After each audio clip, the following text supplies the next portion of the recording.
Really? What?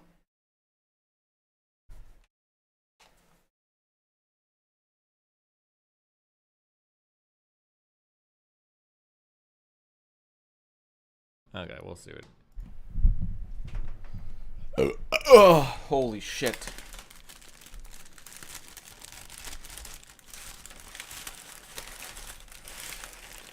Why did Hassan give Train a multi-hour debate but won't debate you?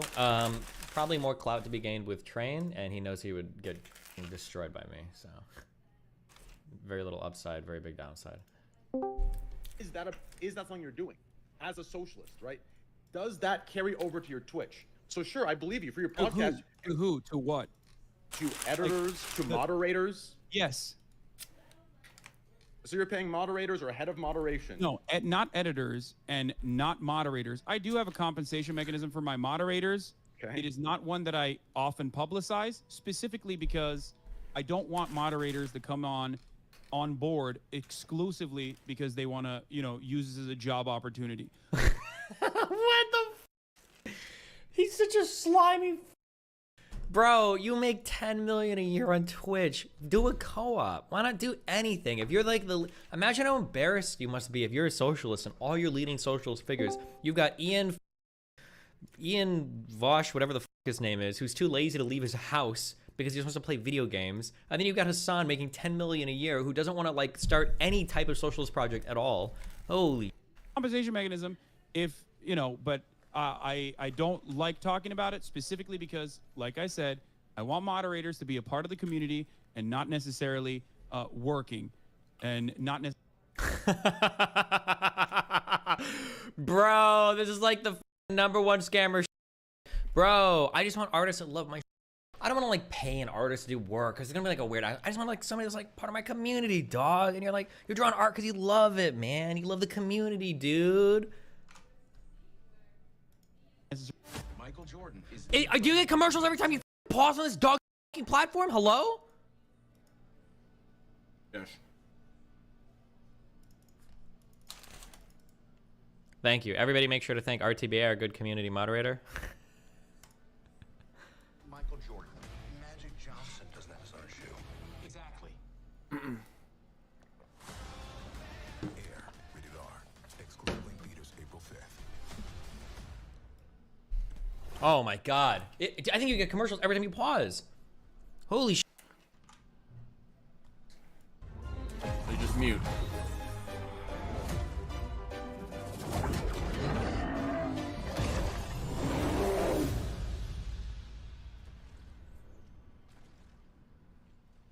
Necessarily doing it as labor, which is most of the reason why I try to, as best as I can, maintain all of the other avenues of moderation on my own, whether it be running ads, which, by the way, I should be running at least a middle of the hour ad break and things of that nature. Let's stop. Everyone, both of you are on your ad. As far as hold on, I should be running. Most of the reason why I try to, as best as I can, maintain all of the other avenues of moderation on my own, whether it be running ads. Somebody actually emailed me something really interesting a while ago. Let me see if I can find it. That I've kind of been thinking about.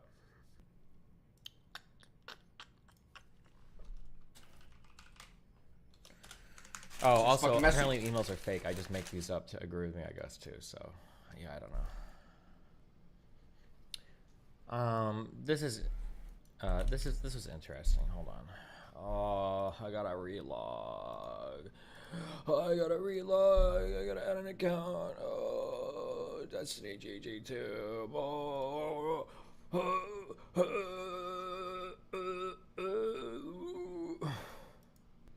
The success of the charitable model. When you interact with people, you are incredibly charitable. This has been a valuable growth strategy for you, as it allows new people to interact with you in interesting ways, despite the real possibility that they're awful people.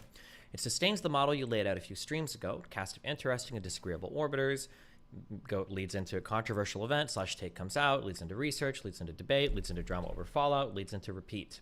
Without your charitability and your willingness to defend the people who come on your stream, the retention rate for orbiters would be very low, and that they would be more easily discouraged by your community's negative feedback. You make excuses for people who wrong you, and you seem willing to take back. This email was from, like, I think a week ago, so this isn't related to the Britney stuff, actually, but You make excuses for people who wrong you, and you seem willing to take back people pretty quickly, even if they wrong you in serious ways, such as Zerka, for the Zerka and Anna drama. The current Fire situation is a perfect illustration of where this can spiral out of control. I argue that this charitability willingness to forgive works so effectively because you have huge overlaps with the people you interact with. Even when a MrGirl or a Zerka snakes you, you can preserve your reputation because such a huge portion of their audience is already familiar with you. Even the forgiveness/uncertainty of contentious orbiters stimulates debates within the community, which further boosts growth. This is in regards to the Farah person. The failures of the charitability model.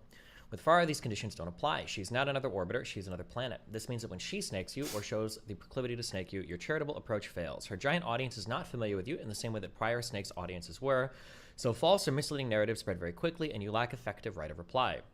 This is part and parcel of creating new relationships and growing on new platforms, so I know it is kind of impossible to avoid this situation. However, I think there are a few things you should be doing that could help. Partial solutions.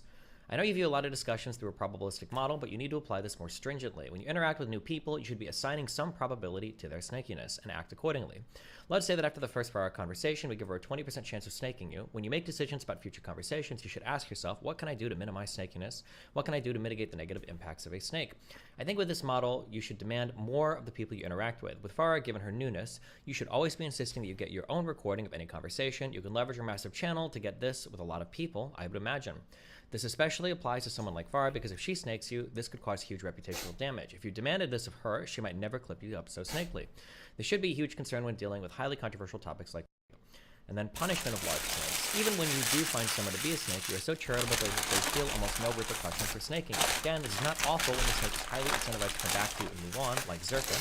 The incentives for Farah are weaker. I think you should be making TikToks yourself on camera, giving your side of the story. You should be telling people to email her, asking her to take her video down / clarify, and you should be telling DGGers to counteract the pro clips with clips of all your anti-takes over the years. If you don't care enough to enforce your boundaries in the moment, you'll regret it later when they destroy your reputation with tens of thousands of people with their dishonesty. It's kind of doom appealing, but you can't always blah, blah, blah. I don't think that, for whatever, I know, people disagree, I don't care. I don't think Farah was like trying to snake me or anything. What's up? What's up? Oh, what up, Dan? Sir? Hello? Yeah, what's up? I don't care about this. Sorry, Dan. Fuck you, Dan. The Destiny.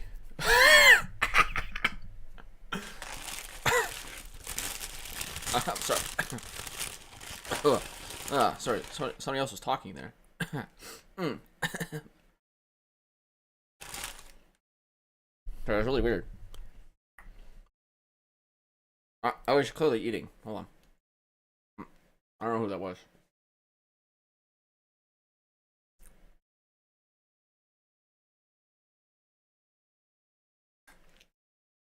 Very clearly just choking on food.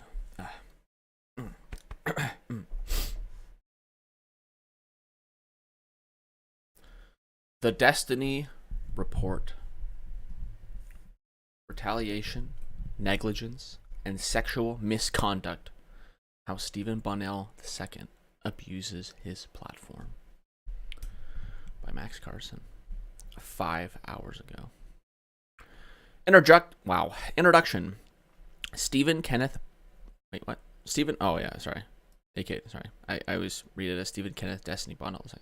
Stephen Kennedy. Wow! Stephen Kenneth Bonnell II, aka Destiny, is a 34-year-old political streamer and was an early pioneer of professional live streaming as it exists today.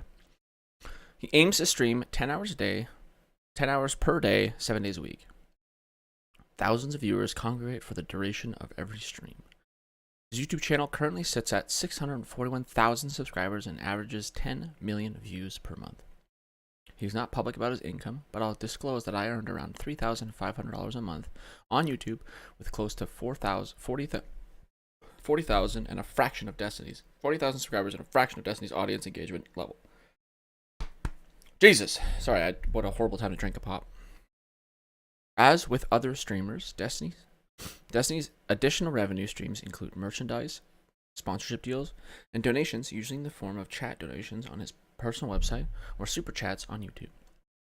Audience members can pay to have Destiny react to their chat message in real time. The more they pay, the more likely he is to react. Because of the semi-accessibility of creators and the sheer volume of content, live streaming is an addictive medium.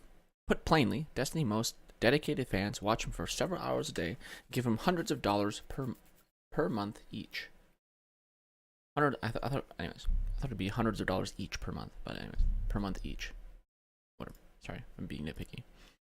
According to a 2019 demographic survey of 1,400 Destiny fans conducted by a community member, 6% are 14 to 17 years old, 75% are 25 or under, 93% are male, and 73% are white. I hate this statistical, like how this was brought out, but okay, I'll deal with it. Link archive, don't care. Destiny's audience trust him to slice through irrational political discourse with ice-cold, utilitarian logic. They identify with him strongly, adopting... I just realized I'm going to be reading this for a long fucking time, aren't I? We might go chapter by chapter. Are there chapters to this? No? Hold on. Summary. Okay, there's technically summaries, but...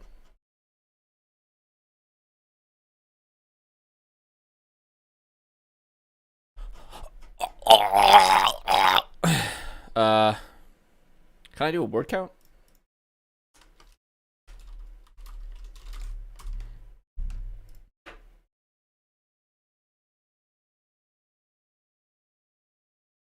Okay, fuck you. Oh my fucking god. 100,000 words?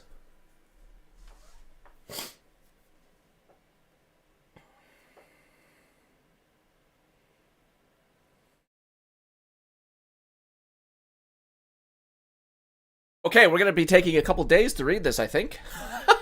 Jeez. Keyword density. Destiny used... Okay, let's just look at this. Let's look at the stats. Words, characters, sentences, paragraphs. Reading level, 11th to 12th grade. Reading time, 6 hours. Speaking time, 9 hours. I'm going to be taking this over the next 2 days. I'll be reading this, I guess. The word destiny appears 1,094 times and is about 4% of the article. The word like appears 880 times, about 3%. The word lav shows up 867 times, about 3%. About 803, about 3%. Haha, about.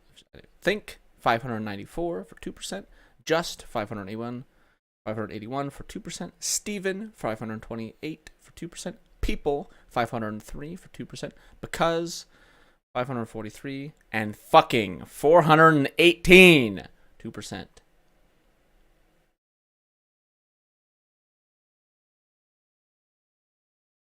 What is this? What is times 3? What does that mean? This emoji appears 23 times. This emoji appears 18 times. Blah, blah. Stop talking about how I feel. Everything. Okay, I don't know what the fuck. Talking about. Talk field. Nick Fuentes appears 57 times. Don't know what this means. Okay.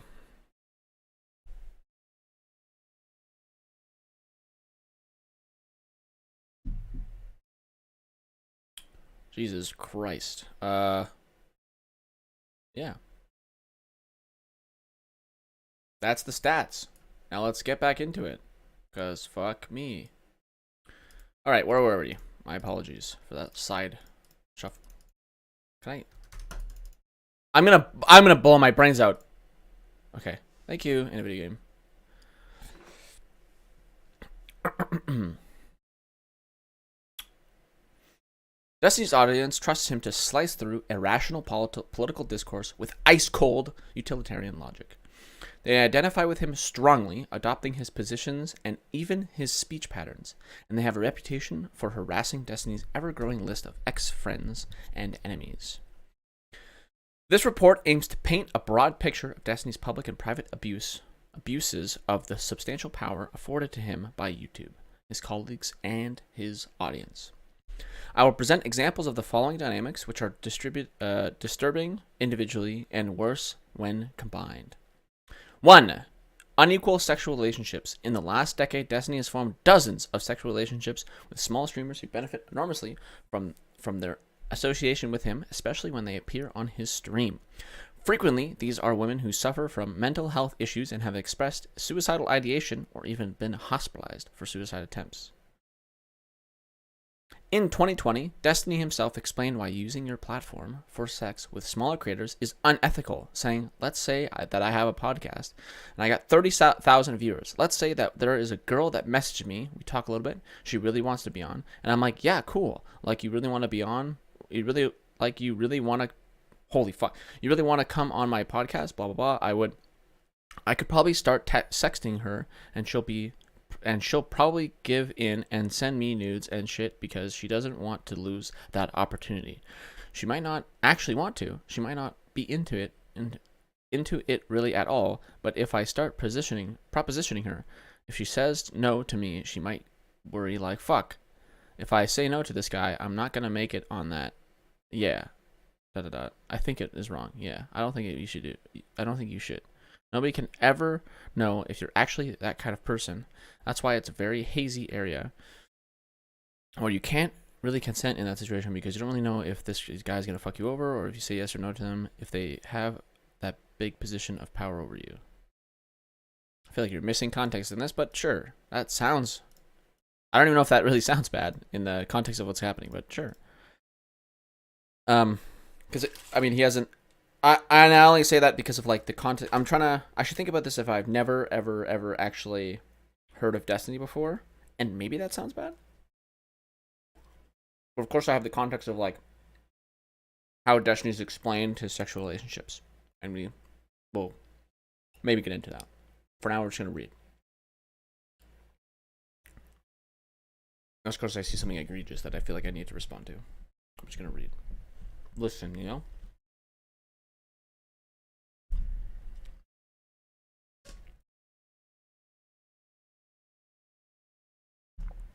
Retaliation. Destiny mobilizes his highly involved community, called DGG, to harass those who criticize him, including small streamers he has had, or even still has, sexual relationships with.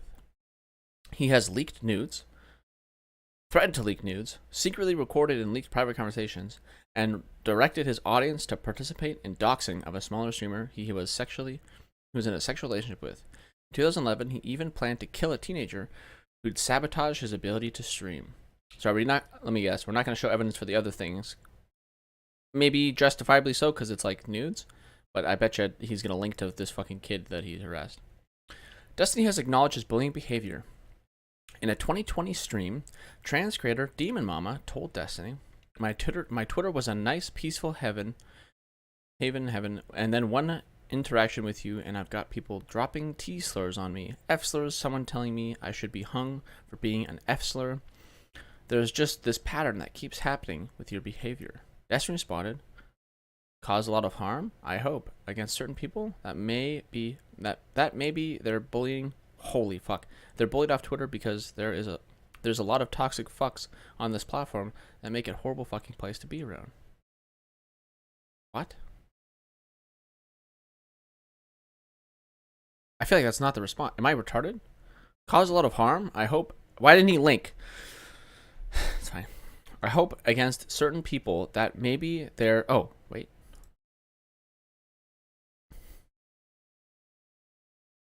Okay, never mind. We'll get to that in a second. There's no link to this. I just... My brain is fucking fracturing over this. Hold on. Let me read this in my mind first.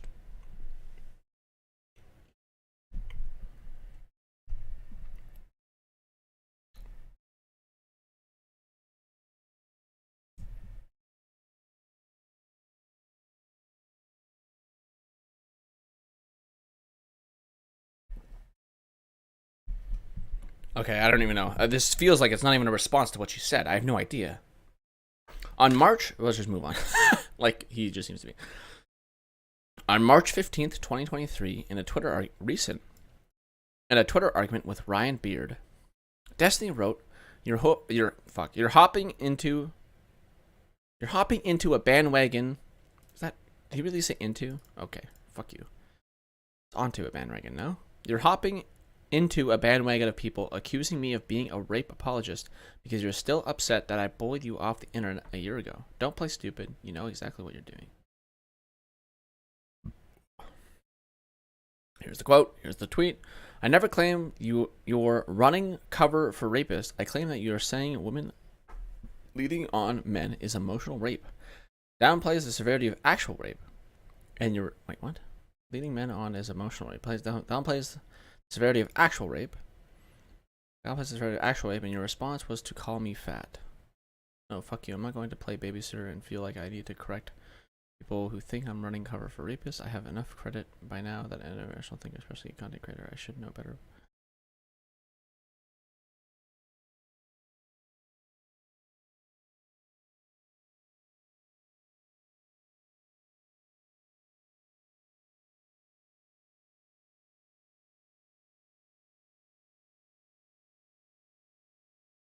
Okay, I'm not going off on some tangent.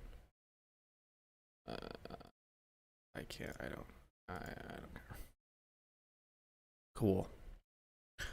Sadism. Stream guests include Destiny sex partners. Wait. Stream guests including. Sorry, my brain. I must know the context of this. Because I'm like, where's the. Is it just like the original clip? And look, you keep. Who's calling who fat? I'm so confused.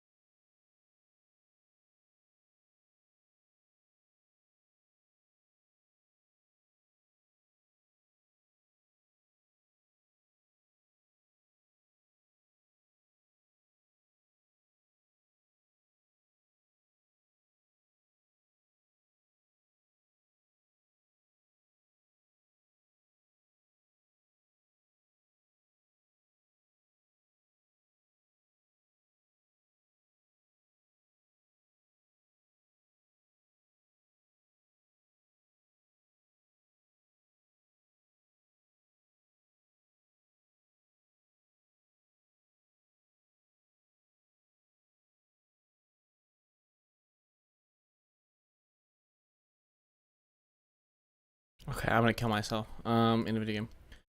I I don't know. Sadism.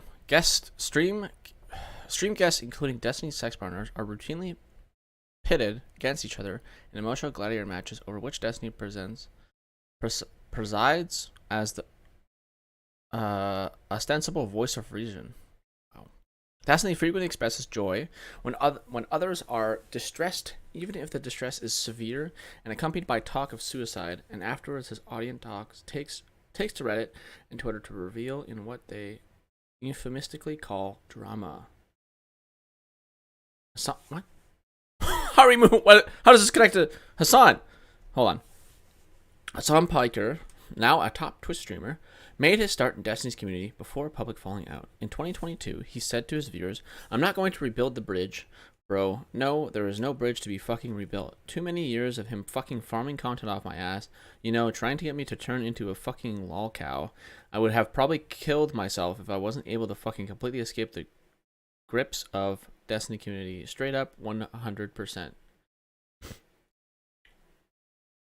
By farming content, Piker means Destiny was intentionally causing him distress as an easy way to entertain viewers. A lolcow is a disgraced internet figure whose misery attracts an audience of sadists. When asked for an interview for this report, Piker declined, saying, "My abuse experience is extensively documented and endlessly retconned by DGG." Okay. I don't. Oh, no link, no nothing. I mean, I guess this is the first like reporter thing that he's done, but I could be wrong. Hold on.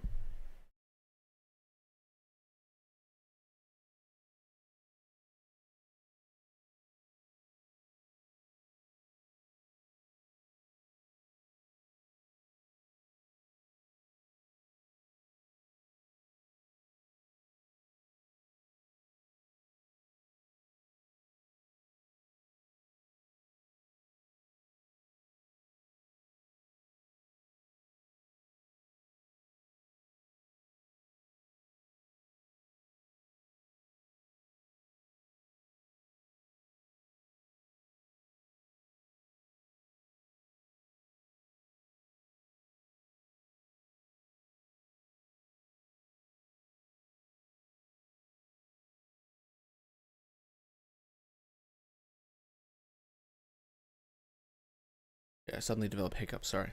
So wait. Again, like we would have to see what Destiny's response is to this to get the full. To my knowledge, what's going to happen here is that what Hassan Piker is calling abuse is just Destiny calling him out for his shit. That's actually all I need to say. I feel like that's what it's all going to be. It's like a oh, okay, how did I abuse you? Well, you were mean to me on stream after I said this and this. It's like, well, I was just challenging what you were saying, and like this is, maybe I was being a little aggressive or blah blah blah, but I was just challenging what you said. And then it'll just kind of go back and forth, and it'll end up just being like, oh, you kind of just you made me mad on stream by challenging my views, and I didn't like that. I feel like what the summary of that interaction will be, and I guess that's abuse now. I don't know. I mean, maybe I'm an extremely abusive person, but I feel like I get like accused of the same ish things, but like by my like close friends. But they never say I'm abusive. They're just like, Matt, why do you do this? Why do you like? But it's like, I'm not gonna let you just say dumb shit in front of me and not like respond to it. Unless of course you just wanna, like, I'm not gonna be that friend that just lets you just ramble about random shit. If you're saying some really dumb stuff about like more like serious stuff. Now, this is separate from somebody who's like coming to rant to me about some emotional stuff. But like if someone says something in chat like, I don't know, oh man, going out and voting is actually fucking useless. All of our politicians are bought off by so and so. I might step in and be like, no, our politicians, we have a rigorous like donation system. There's like basically 0% chance that our politicians are bought off, and if they are bought off, then you can go and like sue and go and prove that in some way, and they would get removed by the ethics committee. And I would say that in a much more aggressive way, but that would essentially be my line of attack, right? That's like what I'm talking about. Like that might be in a more aggressive way, especially with friends that I think, might be able to take more shit than maybe I give them credit to. I'm not sure. Like it's a balancing act, but that would be like an example of what could happen. Narrative control. Destiny's penchant. Have I never seen this word before in my life? Penchant for deception.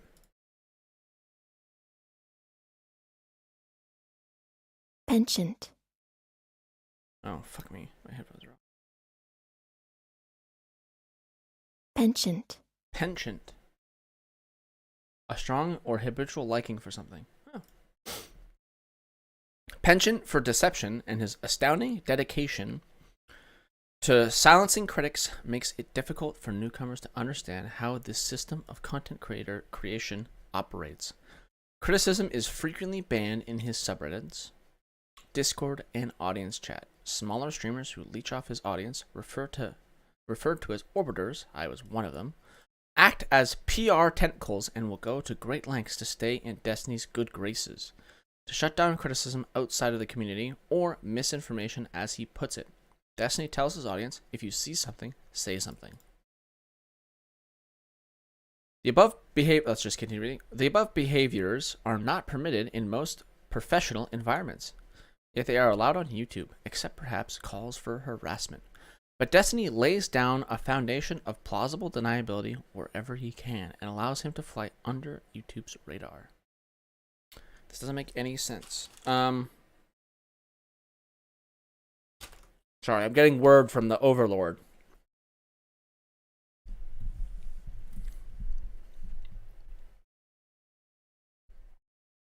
So I'm no genius, but I'm not aware of a time when like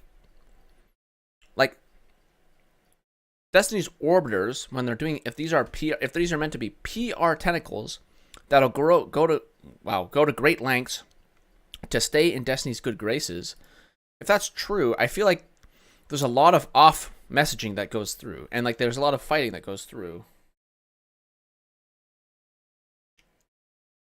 between and towards Destiny and his orbiters. So like the best example perhaps is Pisco, where basically him and Destiny always fight about something regarding law.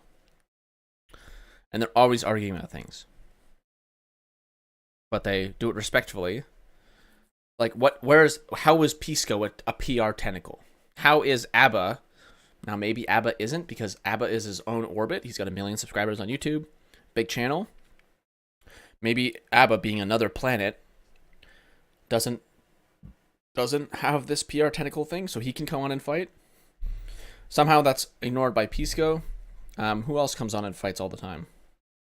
With that Rage Pope guy. I mean, Zerka, who has a nothing channel, like, comes on and just fights all the time. But that's literally the point. Like, part of his content is, like, part of why Zerka's around is because he fights all... That's weird. Like...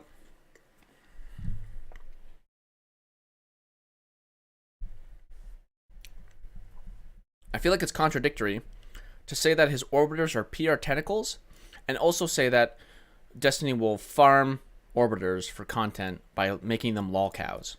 How can you be a lol cow and a PR tentacle at the same time? Most of I guess it's just like Destiny will choose one or the other, and it's like, oh, you're going to be my lol cow. I'm going to abuse you.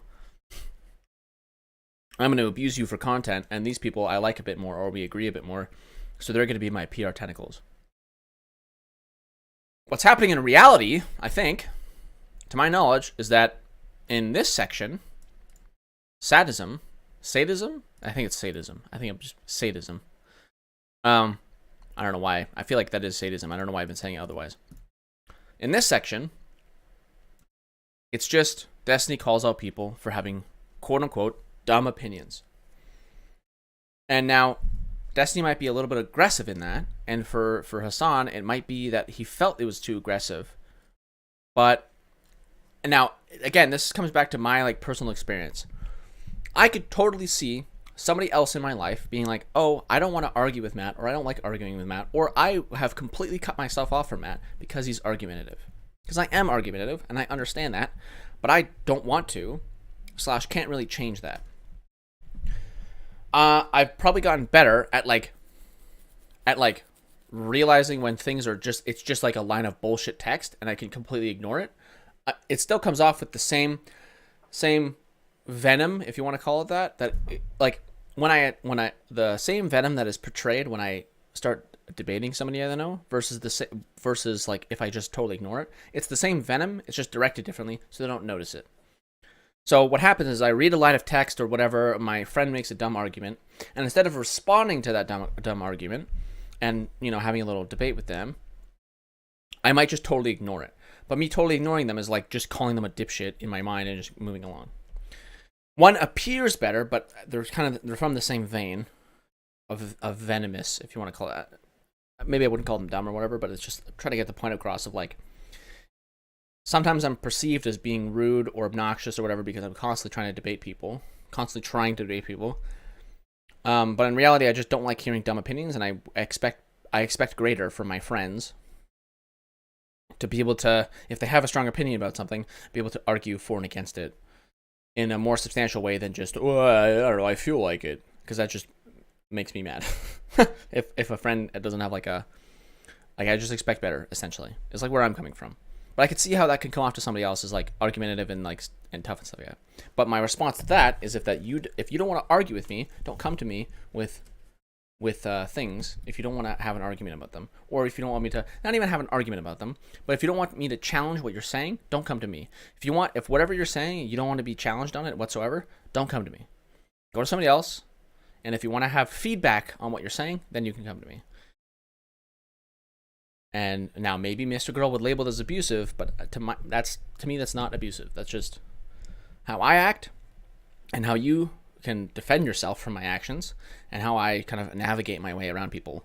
Where, you know, if somebody is truly like distraught and they're if I kind of find out that someone's like too dumb to realize that they, like, for example, if somebody constantly makes stupid statements to me, and then also gets mad that I'm argumentative with them, but they don't stop arguing. They just continue. They don't stop saying dumb shit into my face. Like, they don't come up with, you know, they constantly want to vent to me, but they don't want to hear what I have to vent. Then one of two things happens. Either A, I just ignore everything they say and, you know, keep them around in my life for the other stuff that they might give me. Or B, I just stop being friends with them. Now, maybe those things are abuse. I don't know. To me, it doesn't seem abusive. And of course, like that is a little bit more complicated when it comes to stuff about like feelings, and when it comes to like different things or different types of people. I might treat them differently in all those situations. But back to my point, it just seems like here in section 3, this is just Destiny calling out Hassan on his dumb takes, and in section 4, this is just people agreeing with Destiny. The same way I'm doing this right now. I guess MrGirl would view me as a PR tentacle right now, defending him and going to great lengths so that I can stay in Destiny's good graces. Even though I've never interacted with Destiny ever, because I don't. I'm not a very outgoing, interactive person, but that's more of a me problem than anything else. Like I don't seek to like reach out heavily and be like, oh, maybe I should do more of that. But anyways, not really the point.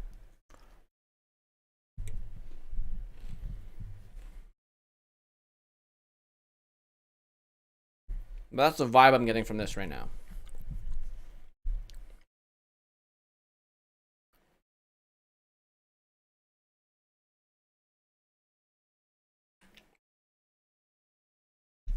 Homie accidentally added an extra P here. Who am I? Sorry, kind of rude, kind of true. Who am I? I'm a streamer, rapper, video rapper, graper, video essayist, and occasional writer. I've made provocative content all my life, but most recently, I'm known for projects such as the MrGirl Real Doll Review, a disturbing and pornographic personal documentary about how a sex doll affected my relationship with my girlfriend Shaylin. Sex slave. Sorry. The Gender Narrative, a nonpartisan video essay about how we talk about gender. And my Cuties review, infamous because I said that the twerking 11-year-olds in the film were hot. The last project inspired thousands of white supremacists to send me death threats, but I can say without hesitation that the harassment I've received from Destiny's community has been worse. Wow. Since 2020, YouTube has banned and unbanned me once per year. Though my current ban has lasted the longest at 6 months and may well be permanent in 2007, I was arrested and barred from the University of Colorado campus for 2 months for telling my classmates we should empathize with the Virginia Tech shooter. The charges were dropped. I even got suspended in high school 4 times for my satirical newsletter. The suspension was overturned retroactively. I have a way of getting in trouble without breaking the rules. Throughout my life, my family, friends, and fans have consistently said, "Oh, Max." 3 months into my relationship with Shaylin, by which time I'd already freaked out everyone she knew, a childhood buddy of mine told her, "It's a mistake to assume he enjoys it. He doesn't." In my YouTube videos and streams, I've tried to be as honest as possible, especially about myself, which caused an amusing culture clash when I entered Destiny's sphere just before Christmas in 2021. During the 11 months I spent working with Destiny and his orbiters, their posturing came to take on a darker meaning to me. I now see it as cover for serious abuse. Destiny's fans have criticized me for making myself out to be some grotesque hybrid of victim and journalist over the 4 months I spent writing this report. I'm sure it was jarring to watch me go from professing my brotherly love for Destiny to calling him my emotional abuser, but that's how things go. I'm horrified by... Oh, Jesus. I keep on breathing in weirdly. Sorry, I'm just noticing it myself. I'm like... Anyways. I'm horrified by the abuse system that I profited from a year. Wait, what? From for a year. And if Destiny's fans are correct in saying I am driven by hatred, then it is self-hatred. Summary. Summary. For readability, transcripts have been altered to remove some filler words such as like, etc. Additionally, Discord DMs can be edited and deleted after they've been sent. So the logs presented here may not accurately show what was said at the time. Any corrections made will be noted at the top of the report. Oh, here we go. The DDoS Kid. A teenager disrupted Destiny's ability to stream, and Destiny later said he planned to kill the boy and his father, but decided not to because it wasn't worth the risk. That's it. You're just okay. Mia Rose. Destiny drunkenly groped a woman on stream, then had a sexual relationship they had a sexual relationship at the time, but both have acknowledged the incident was an assault. Blue Tea. After Destiny leaked a woman's nudes to his friend, she tweeted out photos of his genitalia from his Twitter account. Destiny considered trying to get her dropped from her scholarship. I mean, he could get her on fucking revenge porn charges, but okay. Melina, Destiny's wife. They met when she was 20 years old. When she was a 20-year-old fan and he was 30. They have both characterized Destiny's treatment of her as psychologically, why did I fuck that word up? Psychologically abusive. And Melina has said, it makes her feel suicidal.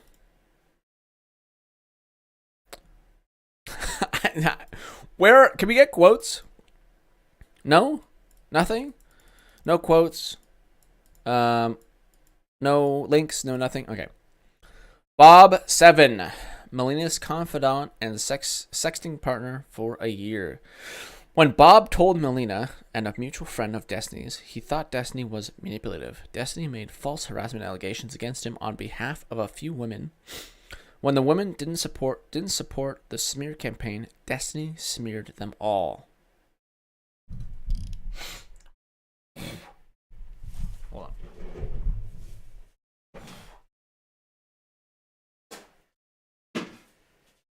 Oh.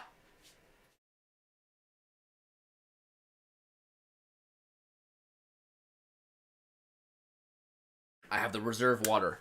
Okay. Let me just take a...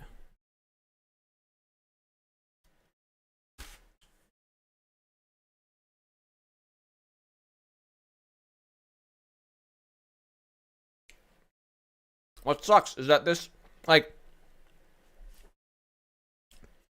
Is there any, oh, okay, we go into more detail. Thank fucking God. Will there be any links in this either?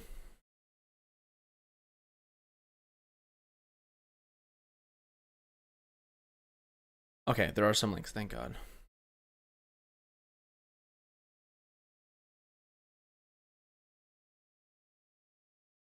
Destiny had sex with a smaller streamer who became attached to him. When she criticized his lifestyle, he called her an insane stalker, which only provoked her to criticize him further. At the same time that Destiny convinced his fans and orbiters that Anna's abuse claims should be ignored for her own good, he was sexting her. At one point, Destiny threatened to leak Anna's nudes if she leaked his sext. He also discredited his fans to participate in harassing and doxing Anna in retaliation for her abuse claims. Sam. Destiny supported a mayoral candidate in Omaha who fired him when Destiny's reputation attracted... Wait, what? Destiny was never hired by the candidate. Anyways. Reputation attracted negative press coverage. Sam was a local college-aged resident who criticized him, and after a battle of harsh and vulgar words, Destiny emailed Sam's employer to try to get him fired. Darius. Melina, a former sex partner of Darius, asked him to move to Austin with her after Destiny cheated on her.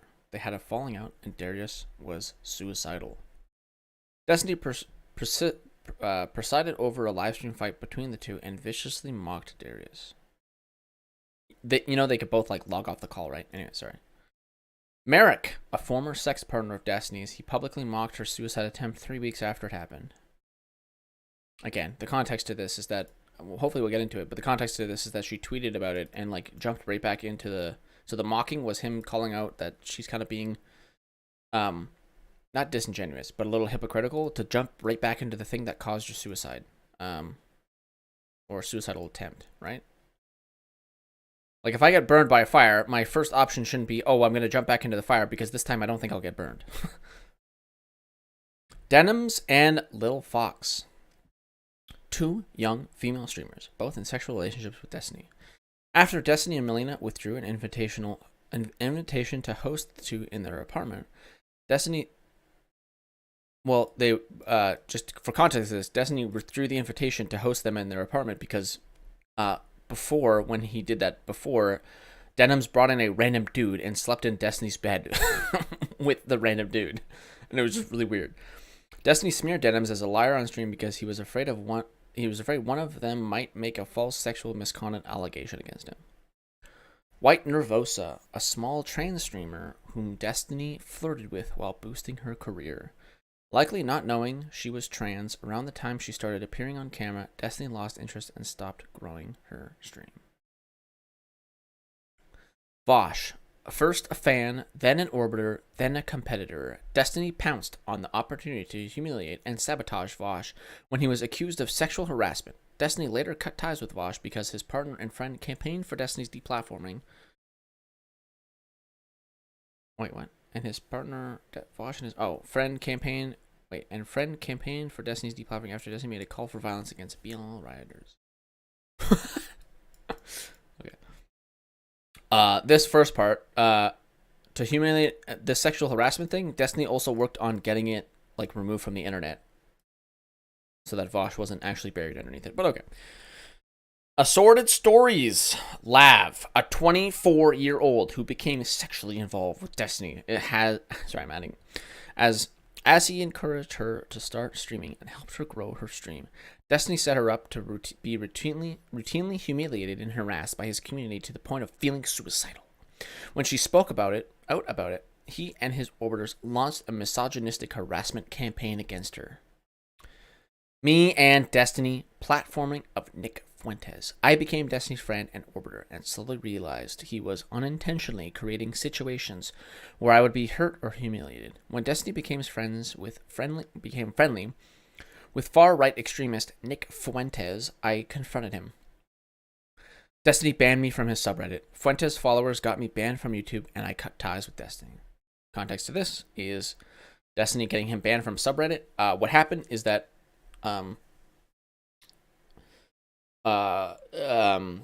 MrGirl would make like massive hate threads on Destiny or whatever, and Destiny was like, okay, I'm just gonna ban these are my like subreddit, I'm just gonna get rid of these. And then MrGirl went to him and went like, you're silencing my free speech. And Destiny was like, well, it's my subreddit. And then basically told him to make his own subreddit. If you want, you could do this in his own subreddit. And MrGirl was like, I can't do that, I don't have the reach or whatever the fuck. It's like, okay, I don't know. Now, we move on to the stories. First, the DDoS kid. In the spring of 2011, a teenage boy used a paid service to intermittently flood Destiny's IP with junk traffic, known as a DDoS attack. He'd launched the attack during Destiny streams, breaking his internet connection and making it impossible for him to work. The teen named Jacob eventually contacted Destiny over Skype so he could gloat. This gave Destiny and his fans enough information to track down Jacob's address and phone number, because Skype gives out IP addresses whenever you call somebody.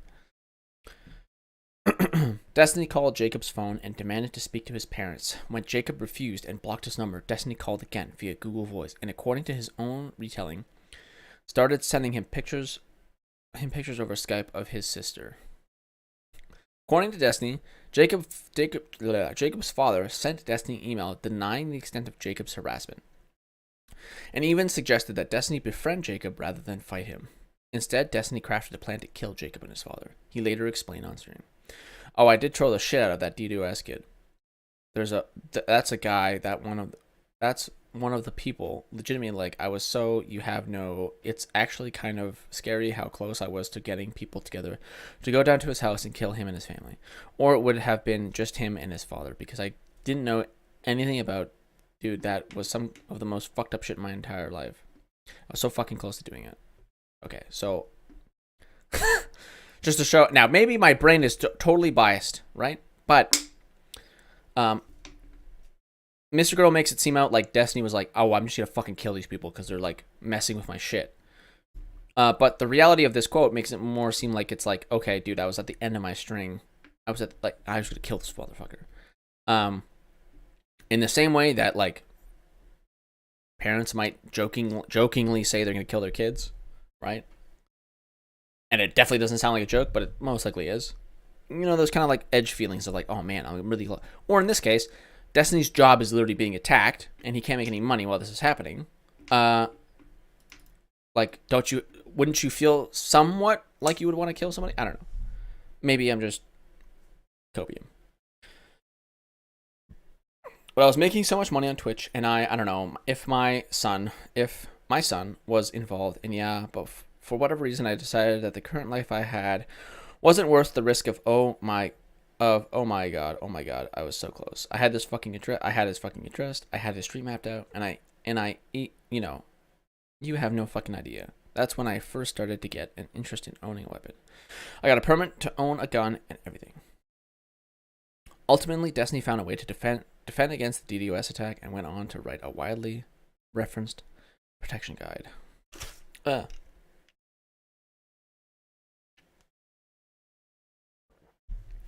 In August 2017, responding to a video criticizing his earlier remarks about the incident, Destiny said, his dad emailed me back after I told him that I knew what his son was doing. His first email was denial, and I think then after I confronted him again, his next email was basically saying that his son was very intelligent and that I would do good to befriend him, and that I shouldn't say mean things about his family. Basically, the father had shirked all responsibility and wasn't assuring me whatsoever that he was going to keep his child from doing anything again. And then later on, he sent me another email claiming that his whole family of lawyers was going to take me to court and send me back to carpet cleaning because of the mean things I was saying on his son online. But so on top of all this going on, I had 3 independent interviews with the FBI trying to figure out how to stop this from going on. Of course, every interview with the FBI dead ends as soon as they find out you play video games because they no longer take it seriously, even if you state that you've lost over $5,000 in business. So I never had anything there. So I guess if you put yourself in my position, I'm pretty much being forced out of my work by a person on their leisure for whatever reason, and I'm just losing thousands and thousands of dollars. I can't pay my bills. I never got that bad where I couldn't pay my bills, but like I'm losing thousands and thousands of dollars. I can't work. I know where the kid lives. I know all of his information. I've contacted his parents, and his dad won't do anything to stop him. So yeah, I got pretty fucking irritated. I don't know if like this is comparable to like rape or something other like aggravated assault, but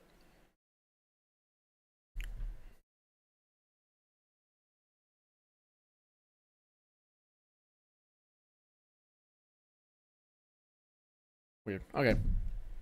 I'm pretty much blah blah blah blah blah. Losing $1,000, I can't pay bills. I never got that bad where I couldn't pay bills. It was blah blah blah. I've contacted his parents. Blah, blah, blah. I got assault even like this, like, but not even, because at least in those cases you can go and find somebody to help you. But I was completely out of luck here. I would just have to sit in my house and watch my internet connection get roasted every single day. I wasn't able to stream. It wasn't right. So I don't know if any of this ends up working out as justification for killing somebody and their family. Probably not. I do get a little bit extreme on my stream sometimes, and I do exaggerate things, but I mean, for the most part, I'll take credit for what I say. I'm not going to sit here and say like, oh, you know, I never even thought about it or whatever, because that would be a lie. I was very, very fucking frustrated with this kid, and I had exhausted every single legal option. It is a justification for killing somebody? Probably not. It's probably not a good reason to do it. Right? So like, now we have more content. This doesn't seem as bad with like the rest of the context involved, but okay. Imagine something that's very important to you. If you have a very important instrument to me, or you have like a car that gets you to and from work, and that's the only thing you have, and that gets stolen from you. Do you think that maybe the thought might cross your mind that you want to kill this person? I don't know. Maybe it never does. Maybe it does. Not sure.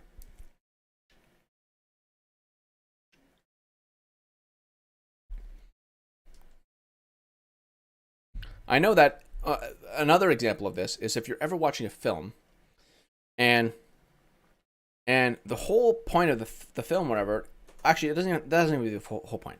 There's a very bad character in a film, and you hate this fucking guy's guts, and then they finally die, and you're like, yeah, fuck that guy. Fuck you, you're dead. That's like the same type of feeling. That's the vibe I'm getting from this thing. Of like, because even in those movies, a lot of the times, the point of the movie is to show that it's not the right thing to do to kill somebody, but you still feel good about it. And that's like you're supposed to wrap your brain around it. Like, is it really right to want this person dead? And that's what's happening right here. He's racking his brain around. It's like, oh, should this really be a reason to kill somebody? Probably not. Is it okay to have the feeling? Maybe, like, it's maybe justifiable to have the feeling, but, don't act on it, whatever, blah, blah. In December of 2017, Destiny said, of the controversy, yeah, the kid I wanted to kill, I still stand by that. Fuck that dude and his family. Speaking to two separate streamers named Mr. Medicare and Andy Worski, Destiny said the FBI had refused to help and that a lawsuit would have been too expensive. Destiny, so I basically, Destiny, oh, sorry, so I was basically completely out of options, so pretty much at this point in my life, my Medicare, so you went to the next option, murder. Well, I'm curious, so I'll spin it to you. What would you do at this point? Would you just quit your whole career and go do something else? Or, just to be clear, I don't think I was legitimately planning to murder him. I was just incredibly fucking frustrated. Worski, you keep saying that, though. Medicare, you've got a streamer who's admitting that he tracked down information on a minor to find out where he lives. That streamer owns a gun, he's shown that gun multiple times on stream. He's made numerous statements that he had a plan to follow or kill this child and that he isn't remorseful about it. My question is, how the fuck did the FBI not come talk to you about it first? About that, rather than the kid bombarding your stream. Bombing your stream? Yeah, I guess I meant to be bombarding, but it's bombing. Bombing your stream. Destiny, I don't know, my dude. On March 12th, 2023, Destiny again argued that lethal force against DDoS Kid would have been justified during a debate about Islam with a streamer named Quarantos, whatever the fuck, Quantos. Aren't you the same man that wanted to kill somebody for DDoSing you a few years ago? I would say that this is an insane land that is impossible, of course. If you don't consider yourself normal, then ignore everything that I'm saying. Destiny, I am the same man who wanted to kill somebody who was cutting away all of my income, and I had no recourse through the FBI or police. When I had a child support and a house to care for, a guy was basically slashing my tires every single day when I was trying to go into work. Yeah, I was getting pretty desperate in this situation. Correct. You're trying to prove a point. Rontos. I'm just gonna call him Rontos. Okay, so let me get somewhere. So you are comfortable with not only violence, but killing somebody, even though they didn't hurt you physically, or they didn't do anything to you other than cut your source of income. You are 100% comfortable with killing somebody. Yeah, I guess if somebody was cutting your source of income every day that you use to support your family, then yeah, I probably would. Yeah, go for it. If you came outside every single day and some guy was slashing your tires and he wouldn't stop and you called the police and nobody wanted to do anything, despite having proof of it, and you're like, well, fuck, I'm going to have to attack this dude and maybe even kill him. Yeah, sure, go for it. I think that's okay. So you're telling me, Rontos, so you're telling me because you were DDoS'd and you weren't able to provide for your family, you would 100% resort and you would justify, you would still stand by it today. Because, yeah, of course. So till this day, you stand by it. Till this day, you stand by it. Because there's plenty of things that you say you do not stand by that you cringe at because it happened in the past. So this is not one of them. No, this is something I would stand by, absolutely. This was like an easy, yeah, of course. When discussing the story, fans of Destiny tend to either agree with his rationalization or they dismiss it as hyperbole. What? I mean, he's correct, especially if you're using the example. Like, if every day you walk outside, you watch somebody slash your tires and leave, at some point you're allowed to defend that. Even if it leads to lethal force, you would probably be allowed to, even in fucking Canada, you'd be allowed to do that. I don't know. If someone was stealing your stuff, you'd justifiably be angry and have a right to defend yourself from the next time it happened. The kid was burning his money, lighting it up in flames, and just messing with him. How would you act? Can you ask yourself this question honestly? Because Destiny exhausted every possible angle. He went to the police, the FBI, and even found the address where they live and contacted the father, who was a recalcitrant asshole. Okay, I'm just gonna take the L on that one. And nobody gave a shit because nobody gives a shit about some kid making your video game time go away, and that's all that anybody saw it as. So yeah, I understand his anger and even empathize with it up to the point of action, which he clearly did not commit. 2017 YouTube comment, 50 likes. My interpretation is that he was never serious about it, but he did think about physically visiting the kid's house to talk to the dad. Reddit comment, 12 upvotes. 12 upvotes. Who the fuck cares about 12 upvotes? Let's make it 13 upvotes.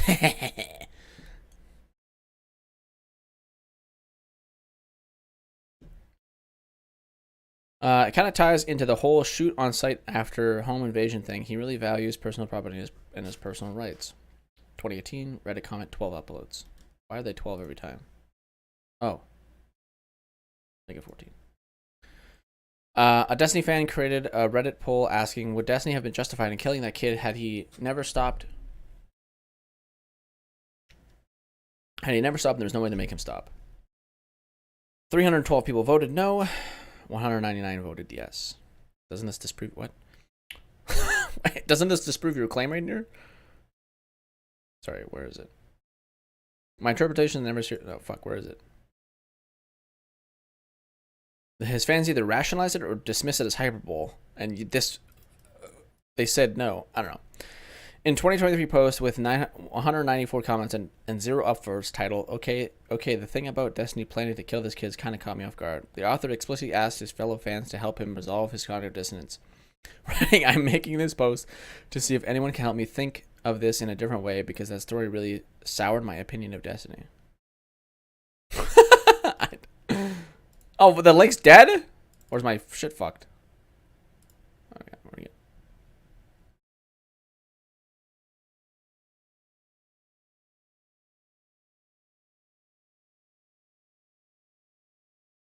I feel like this is right. I don't know. Whatever. I can't. My justification is all the justification I need. Again, if somebody's fucking with your shit hard enough, like there are hundreds, if not thousands, of cases in the United States for sure, and some in Canada, that say that this would be legally justifiable. Now, the sticky part, the hard part, is the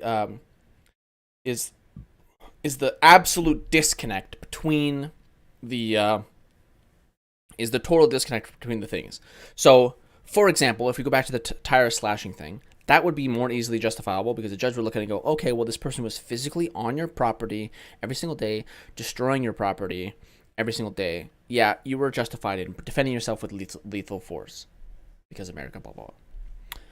In Canada, this might go out the same way. There's a couple lethal force defendants cases, same thing. Someone trying to steal a truck, you shoot them, and you get away with it, right? Same-ish thing. And that's for stealing a truck. That's not even directly a source of income, stealing a car, but somehow we're able to defend that with lethal force, but nothing else.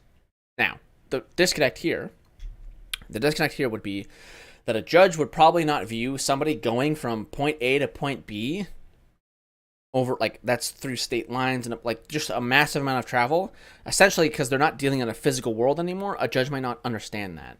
A judge might just go, well, it's the internet, just log off, you'll stop getting DDoS attacked. And they won't understand that it's the same as or similar to someone stealing a car or someone slashing your tires or whatever, right? That's the only way. But otherwise, this should be totally justifiable in court. Anyways. Mia Rose. On January 1st, 2012, when Destiny was 23, he drunkenly groped the breast of an adult actress and fellow streamer Mia Rose during a live stream. They did have a sexual relationship at the time, and she did voluntarily sit on his lap during the stream, but the groping was unwanted. Destiny has consistently acknowledged this incident as sexual assault, though he tends to joke about it. In 2022, he suggested that he may have been a victim of peer pressure to drink that night. I'm gonna be completely honest, that was a stream where everybody in that stream was encouraging me to drink way more than I ever had before.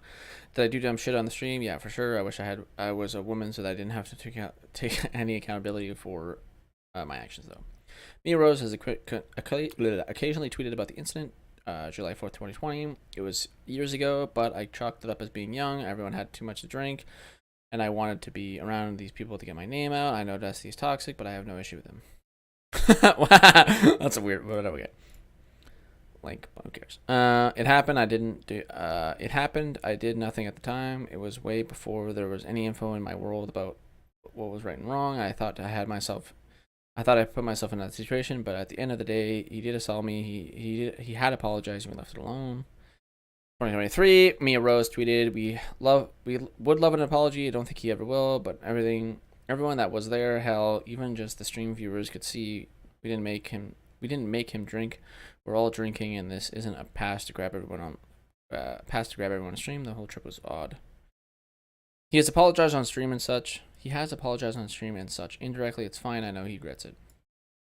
Based on their public statements, neither Mia Rose nor Destiny seem to think this event was a big deal, but I've included it nonetheless for the sake of completeness." Completedness.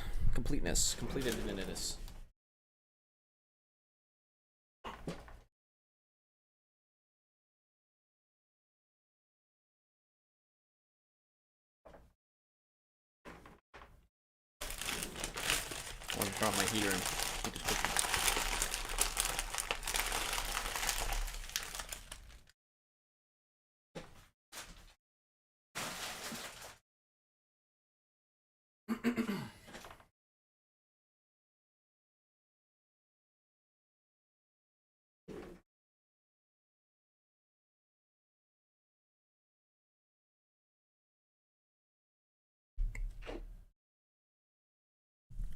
Okay, Blue Tea was a competitive StarCraft 2 streamer like Destiny. In August 2012, she logged into his Twitter and tweeted out a photo of his genitals.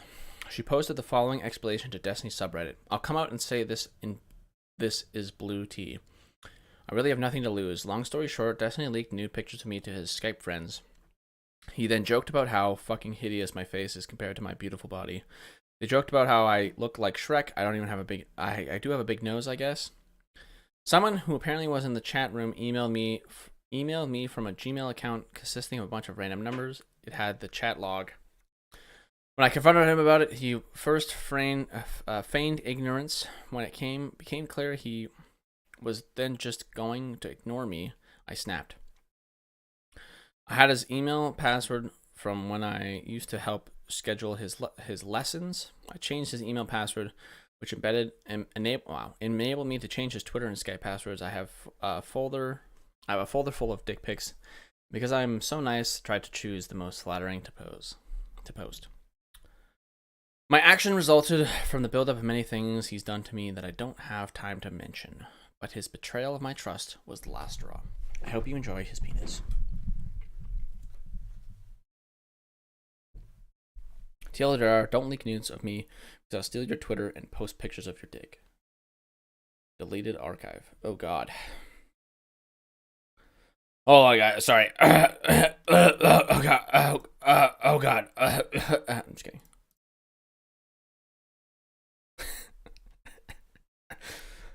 That's your spotted within 11 minutes. Was two people.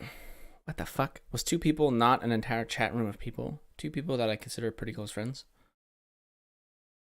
Never feigned ignorance, just didn't want to get into it right before an MLG. Can't imagine how you can think that people will never... Wait, what? I can't imagine how you can think that people will never, ever, ever talk about anything personal or private amongst their friends. Maybe I'm just stupid, but I can't see myself caring at all if you shared pictures between your close friends, especially given the fact that I'd never seen any of them in real life. Glad you think you have the right to every single private conversation I ever have, though posting pictures of my dick to 37,000 people, plus cutting me off from access to my email and Twitter is probably reasonable payback for me discussing something personal with two friends. Thanks for the new work.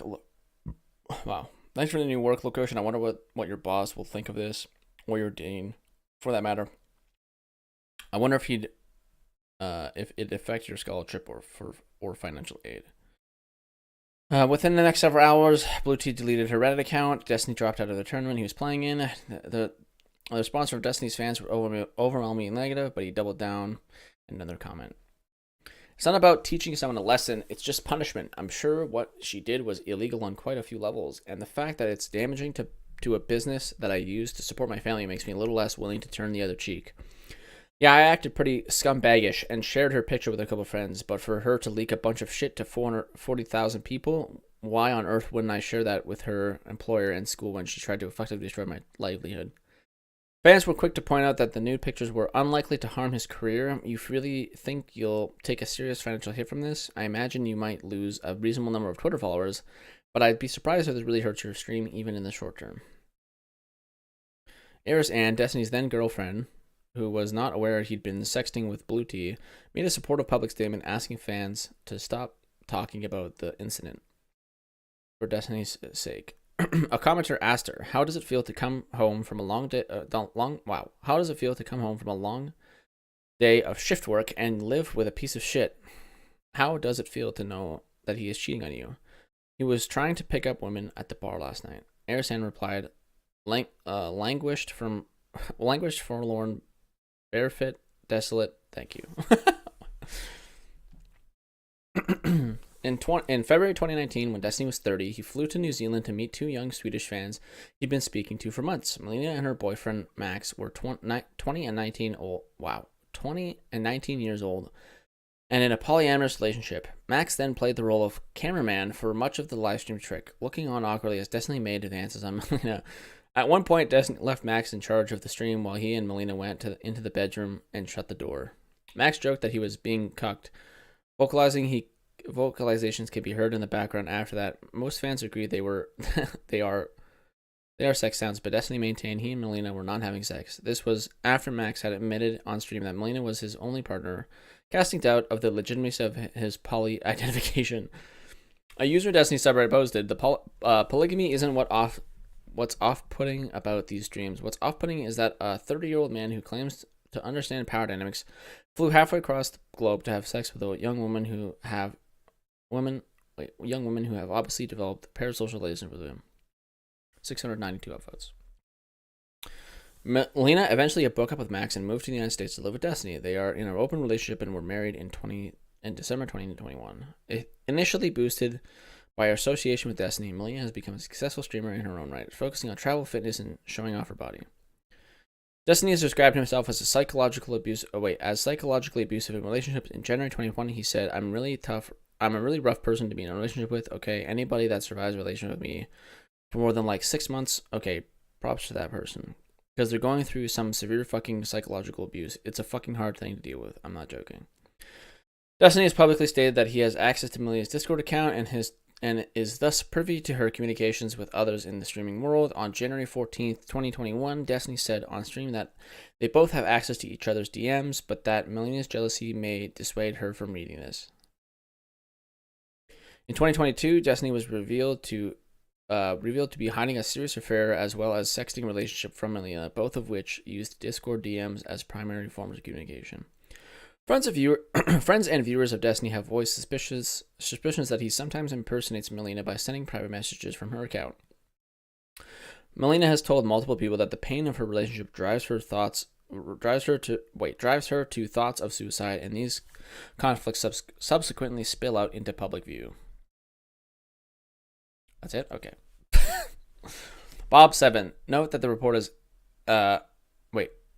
this report is agnostic as Bob Seven's character or whether he sexually harassed any women. This section is included to highlight Destiny's behavior and use of his platform. Dude, look at the fucking scroll bar. How the fuck does this keep going?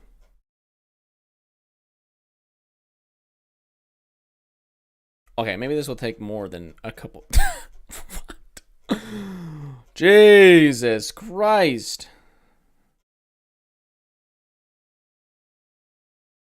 Bro, it's fully broken. Oh.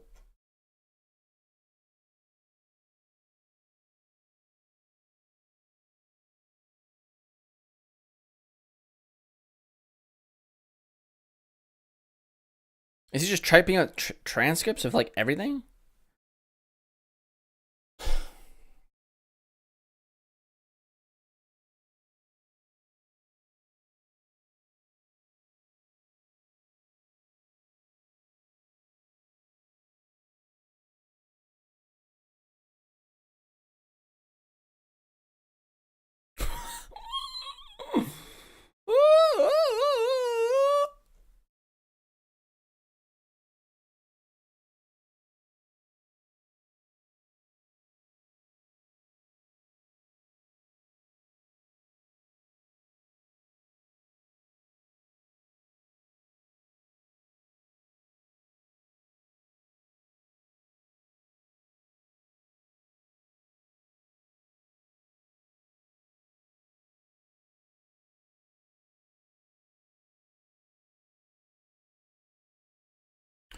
Uh,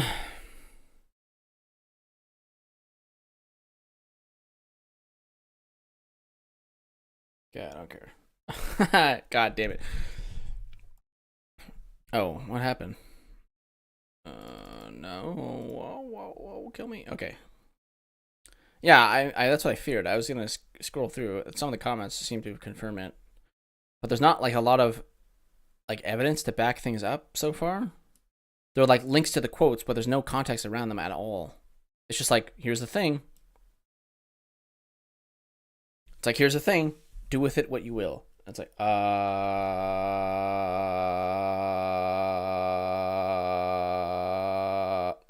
okay. I'm gonna go ahead and do nothing.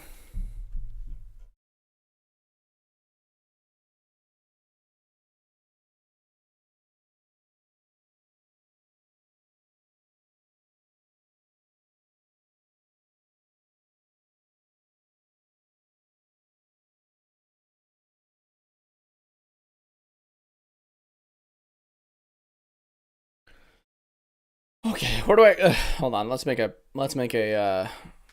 plan here.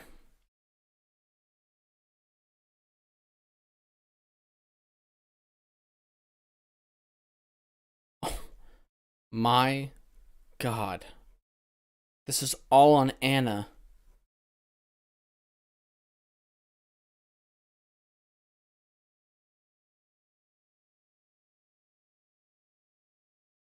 It's just a transcript of the fucking Anna shit.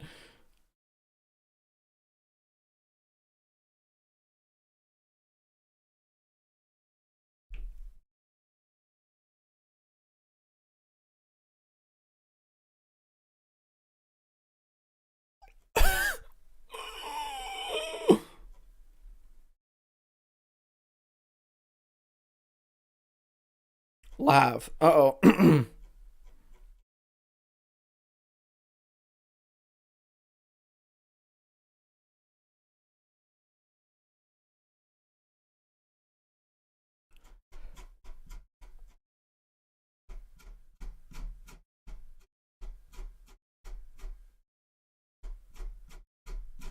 Okay, 90% of it's just live shit. Oh my God. Okay, we're gonna read the Bob 7 stuff and then take a break. Fuck me.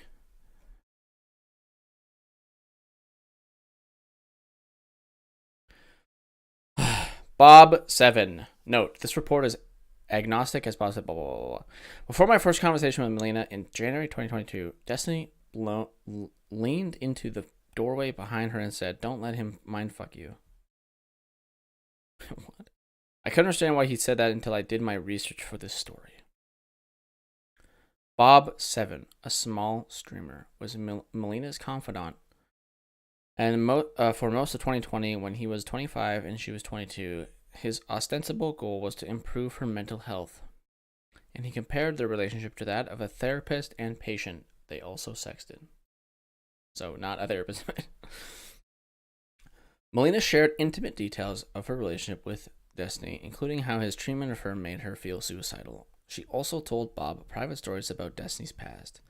Believing that Destiny was manipulative and abusive, Bob encouraged Melina to either confront him or leave the relationship. One time, when she did confront him, Destiny asked if the confrontation had been Bob's idea. Eventually, Melina fell in love with Bob, hinting that she would only be able to leave Destiny if she had another relationship to flee to. Bob was not interested in Melina. He was, however, interested in Bose, the 28-year-old female streamer who was also dating Destiny. Bob and Bose became friends. Bob and Bose became fast friends, gossiping daily about the dysfunctional relationship between Destiny and Melina. Sometimes the gossiping took the form of Bob actively warning Bose about Destiny's manipulative nature and telling her the secret he learned from Melina. You may have figured this out already, but Melina isn't fond of sharing Destiny with other women, and Destiny doesn't like to deal with the emotional backlash from Melina. But because of Bob's meddling, Bose and Melina had come to hate each other, and both were wary of Destiny. Eventually, the two women would meet and compare notes on Bob. They realized he was prone to shit-talking behind each other's backs, and decided that it was he who was manipulative after all, and not Destiny. Apparently, it did occur to them that both men might be manipulative. Bose bluntly informed Bob that she no longer wishes to be friends. Melina confronted him and was about degrading things he had said about her. Degrading things he had said about her, like saying her stream was best watched with the sound off. Bob's grip on the woman in Destiny's life had finally been loosened. At this point, Destiny decided to use his platform to destroy Bob. At this point, on January 3rd, 2021, Destiny engaged in engineer group called including 6 women who knew Bob, and with the help of one of the women, secretly recorded the others talking about their experiences with Bob. Destiny opening salvo was January 4th, 2021. Stream uploaded with the title Bob 7 Allegations Involving Melina, Big Boss Bose, Peach, and more, in which he painted Bob as a malicious womanizer about to torpedo Destiny's personal relationships. During the stream, Destiny described his strategy for gaining control of the situation. I play a little Death Note game where I'm having Melina send certain messages to Bob, and now I'm reading messages between Bob and Melina because I can read Melina's DMs. Bose is sending me messages between her and Bob so I can read those. He ended the video with a threat. Should Bob attempt to defend himself, if push comes to shove, there's a lot of really, this is all kind of dumb shit. There's a lot of really fucked up shit. Fuck the Bob 7 did that even people in his personal life don't know about, that really fucked, but we'll probably never see the light of day. I shouldn't actually say that because now I'm teasing it, but if Bob 7 decides to try to make some responses video vindicating himself, I'll probably just nuke the shit from orbit. Bob countered with a 40-page document containing dozens of screenshots to paint a picture of Destiny as an emotional abuser trying to shut down Bob's genuine concerns about women in his life. This was fairly successful and had Destiny uncharacteristically on the defensive for a moment. But with Destiny's second and final attack, Bob's fate would be sealed. The video streamed January 17th, 2021, was titled Bob 7 Manifesto Addressing My Allegations. It currently sits at more than 700,000 views. In the video, he read aloud a document he'd written titled The Bob 7 Manifesto, which again painted Bob as a slimy sexual harasser. He also played clips from the January 3rd call, some of which Destiny had edited to make them more damning of Bob. 2 days before the stream, one of the women who had been secretly recorded in January 3rd call released a statement recanting the allegation of Destiny had publicized in his first video. Hours before the stream on January 17th, she pleaded on Twitter to be left out of Destiny's upcoming second strike. The following is a message to Destiny. I have no way of contacting him myself, so I have to post this publicly. Hi, Destiny. This clip came into my knowledge this morning. Clip: Inquisitive Determined Pizza O Sloth. I just wanted to let you know that I do not consent to any public spreading of any call recorded I'm in. I do not wish to be any part of what you plan to release, and doing so without my consent, I do not want to be part of this further at all. Please do not harass me. Thanks. Billy Bear. Link. Destiny ignored her request, opting instead to poke holes in her statement, exonerating Bob, referred to her as Ophelia the Manipulated. Destiny said that Bob had manipulated her into withdrawing her allegation and had sexually harassed her. At the end of the section, he wrote, I would like to make it clear that I do not really hold Ophelia Bear personally responsible for her 180. I think she is a victim of all this, and Bob 7, Casey Tron, Minx have played a role in her manipulation, convincing her that it's in her best interest to side with Bob 7 here. Ellie Moon, another woman on the recorded group call, complained about Destiny using her name in his video. Destiny claimed that Bob had leaked one of Ella nudes, which Ella Moon did not believe. On January 2018-21, Restream wrote in a public chat. Redacted run is Ella Moon. By the way, if you guys wanted that, wait, what the fuck?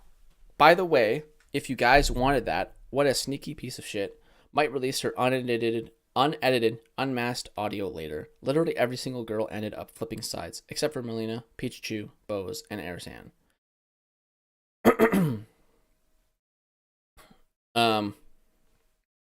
Just my original friends. Destiny had sexual relationships with Melina, Bose, and Airsan. Same day in a stream confronted. Wow. Oh god.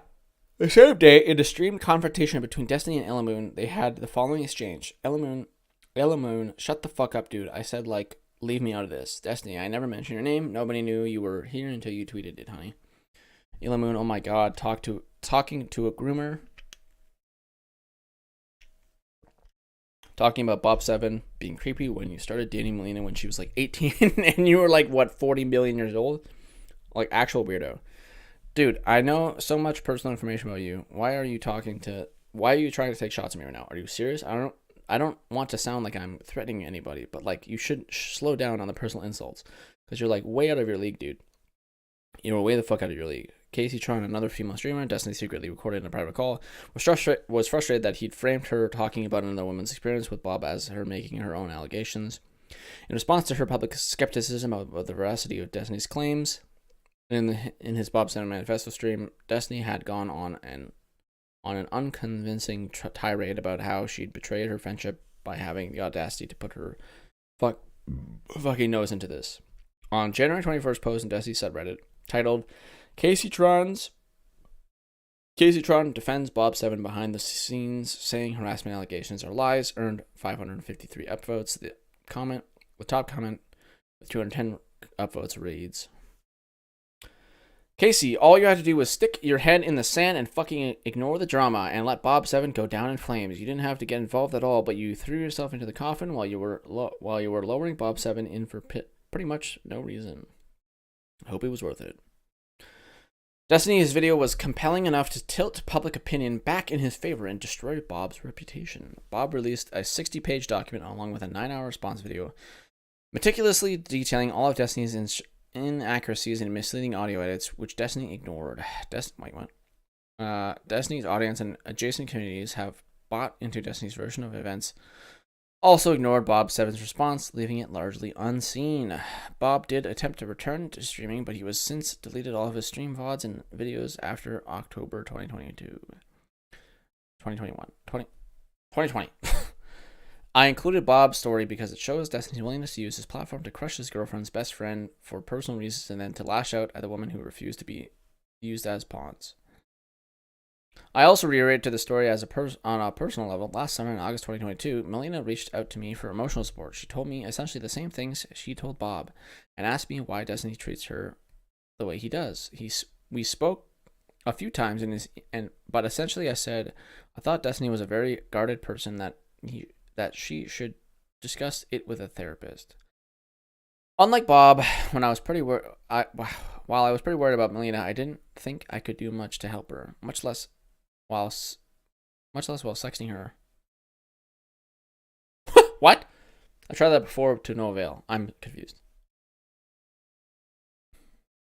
I don't care.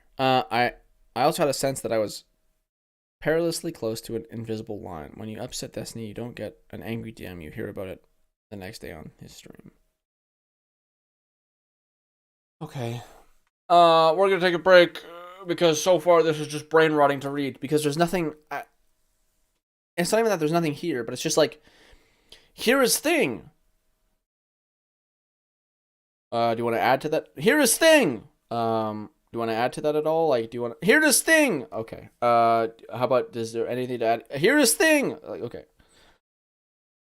So far, he's just listing things, and like no context before and context after. He's just listing things, and then sometimes giving his own little personal thoughts on them. But other than that, he's just listing things with no real kind of like backing them up.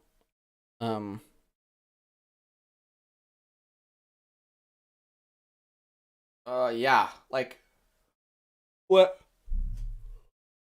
Okay, we're taking a break.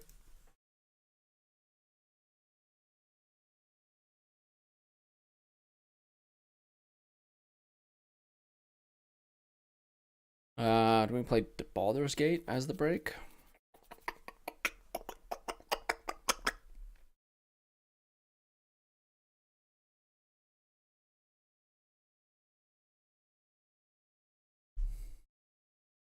Okay moves attached to it as well. Oh, so there's you're a- looking at, on this particular There's a Rapska, Power Jet and Charlottesville Bug Regions Buzz going on? as the two moves that is available for that, and it also has access to Trick Room. Its held item is also very interesting, where it's got Bright Powder, so it's very possible that it is going to be missed in terms of being hit.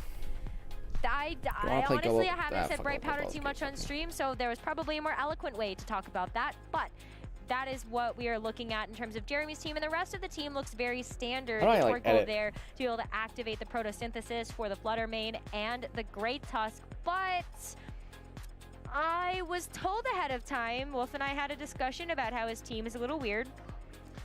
I think It is. A little weird's an interesting way to put it.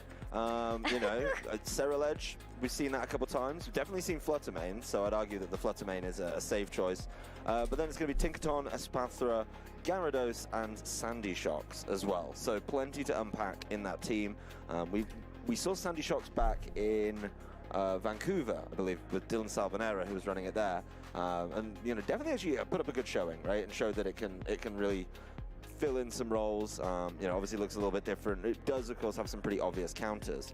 That said, you know, when you pair it up with the Espathra, we did see an Espathra earlier on today as well. But there's kind of two ways to build it, and I think, you know, Jeremy is now going to look down and Actually, I'm gonna end stream and then re-upload it just so that like one clip can stay as its own thing. Correct. Maybe.